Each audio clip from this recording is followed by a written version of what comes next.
Hello, hello, hello again. We are back to complete our deep dive into the MOP receipt chain, this time starting with CD MOP09. This one's password hint is Sagradopto Unraveled, and it's 2 words. I have no idea, so let's see if we can get something. What is Sagradopto an anagram of? 2 words, please. Maybe a sagropod would be clearer. I have no idea. A gastropod. Oh, a gastropod.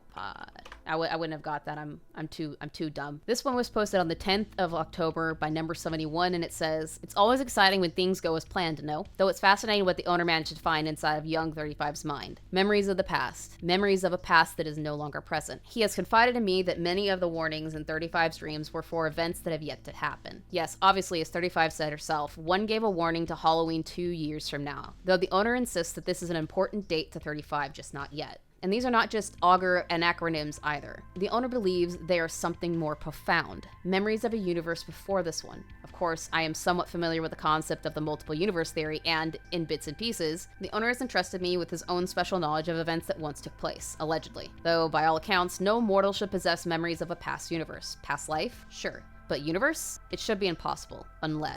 Unless these memories have been fed to 35 by this Sagradopto entity. I cannot say more on this topic as it begins to reach into my more privileged information, of which my lips must remain sealed. I suppose I can say this much. The Sagradopto entity is categorically unknown. The only group that knows of it is the Zulus, and it is one of the Zulus' secrets that must remain secret, for a good reason. So whatever we learn of this Sagradopto entity should be kept as off the record as possible. I've cautioned 35 about this, and she has agreed to run any new discoveries about the entity past me before publishing them into the CADCOM system, just to be safe. The owner plans to take another dive into 35's psyche next week. If what he suspects of the entity is true, and what I know of it to be true, then it only makes sense. While they are unable to find any foreign entities yesterday, I suspect there is still one non-Sagradopto entity slithering about, and I could wager what exactly Mr. 3 is planning on doing should his mother ask him to. We know about number 3. We know that number 3 helps 35 out later on. So I'm curious to see what goes on here. Avoid triumph with a serpent's kiss. What is triumph in relation to Rome?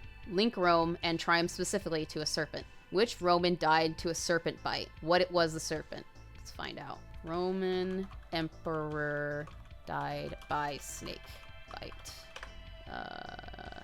It's not Cleo. Bene Vidi gone. I have no idea. I'm just gonna look. Asp. What? Anyways, this is CMOP10, and it was posted on the 20th of October 1995 by number 35, and it says, "That was unexpected. I don't know if you guys remember that snake thing that I saw at the graveyard. It was like a birch tree that sort of turned into a snake, and then it lunged at me, and then I passed out. Well, I saw it again in my dreams. We were doing another delve into my dreams after 71 made his adjustments, and whatever he did worked. But maybe it worked too well, as this time, things were way different. It didn't feel like it was my dream anymore. It felt like we were back in the neutral space or astral plane or whatever, even when we went into my dream. And when we entered the dream, we were met by a foreign entity calling himself Hermes Trismegistus. He sort of just appeared out of nowhere, and then he started to introduce himself, but once he saw the owner, he bit me. It felt like a strange, sharp pain, then I felt super numb. Like all my limbs just faded away, and then I woke a little startled and confused, but otherwise okay. There wasn't a bite mark in real life or anything like that, but my leg still feels a little weird. I don't know if it's just my mind playing tricks on me, or if it really happened. I mean, as far as the owner was concerned, this customer, Mr. 3, he was actually there in my dreams. He's apparently some sort of Ouroboros something or other. The owner said he's mostly harmless, but he has a habit of meddling. Besides the weird feeling on my leg, I noticed one other change since getting bitten by Mr. 3. My second sight seems more consistent. Before, when I looked at the other side through my planchette, it was sort of hazy and distorted, almost like the image was trying to merge with the flip side. But now, when I look through my planchette, I can see the other side almost like it's there in front of me, at least for a few seconds before it starts to go hazy again. The owner suspects this is something to do with Mr. 3's bite, and 71 is going to run some tests. But with my powers now stronger, I think it can help the owner look into what Mrs. Pleasant was up to last month at the disaster.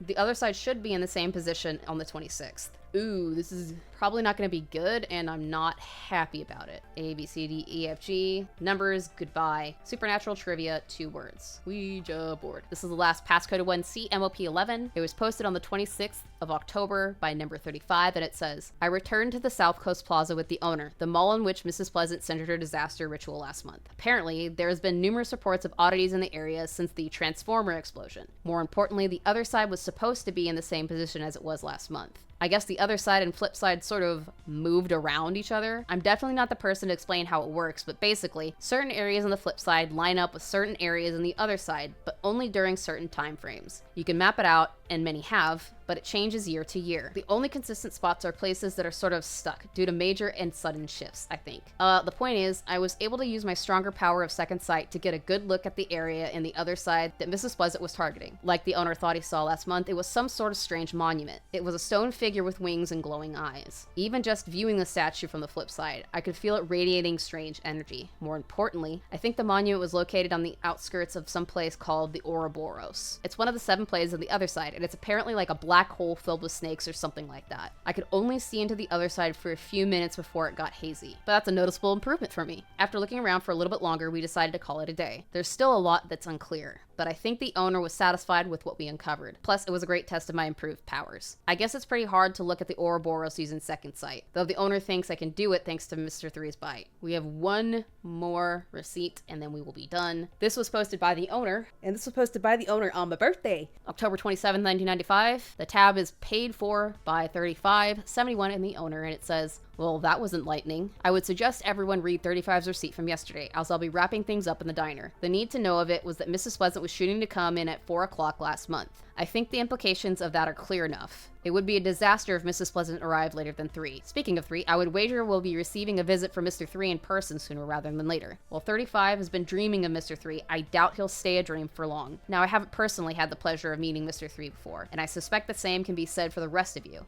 I wouldn't be too worried about him. He's been known to be a bit of a snake, but I assume he can be trusted all the same. Of course, there are concerns that his bite is worse than his bark, but I would generally chalk it up to special circumstance. As for this receipt chain, I believe we've reached its natural conclusion. Any new developments regarding Mrs. Pleasant, Mr. 3, the 4th hour of the day, or 35 and her strange dreams would be better served than a new receipt. I'm excited about 35's progress, and I have some theories as to where it might be headed. Though, and this goes for everyone involved, please do be mindful of rule number 10. A strange one for sure, but the hour and customers at hand require its strict adherence. I feel like I must also commend 44 and 1313. All 3 of our latest hires have more than proven themselves worthy of our cafe and diner family, and I'm sure you'd all agree. Well, that's a nice thing to end on. Most of them are kind of weird and not necessarily the happiest, but I think seeing all 3 of the new teenage employees of the cafe and diner do well and see their first outings with the cafe and diner is very enlightening, and I hope we get more of that very soon. But we won't know about that in the next receipt chain until next time. Until then, sweet nightmares. I just wanted to take the time to thank my Patreons and channel members. Your support is so appreciated. If you are not a channel member or Patreon and you would like to become one, there's a link in the description below. All channel members and Patreons receive 24 hours early access to all content posted on both of my channels. And all Patreons or channel members of the $10 Hellhound tier can request one horror-related video or stream topic, or one horror-related game that I play on my live streams on Tuesdays and Thursdays. Again, thank you so much for supporting the channel and the content that I make.